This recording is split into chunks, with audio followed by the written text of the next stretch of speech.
শুভ নামে এসেছিল। তো তার নিয়ে কথাবার্তা হচ্ছে, তোমাকে নিয়ে না। ইসরাফিল কি কমেন্ট ডিলিট করছো? কমেন্ট ডিলিট করো না। আচ্ছা, তোমার দাদাকে কি দেখে পছন্দ হয়েছিল? আচ্ছা, তোমার দাদাকে মানে আমার হাজবেন্ডের কথা বলছো? অ্যারেঞ্জ ম্যারেজ না, প্রেম করে 1 বছর ছিল, তারপরে লাভ ম্যারেজ হয়েছে আমাদের। আমি কি বৌদি বলবো? নিশ্চয়ই। ঘুমিয়েছিলে মনে হচ্ছে লাইভ আসার আগে। না, না, না।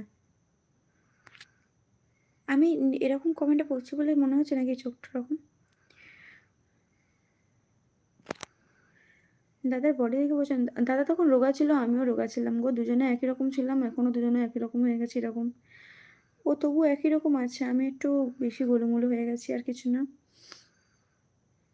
তো ও যখন আমার কাছে ফার্স্ট দেখা করতে যায়, একটা সাদা কালার টি-শার্ট পরে গেছে।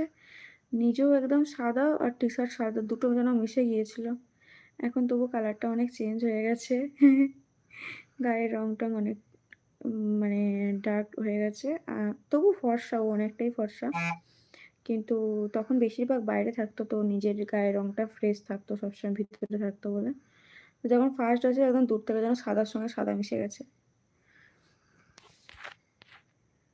তো সব অল ওভার ও ঠিকই একদম, মানে যেরকমটা আমি চেয়েছিলাম তার থেকেও একটু বেশিই পেয়েছি।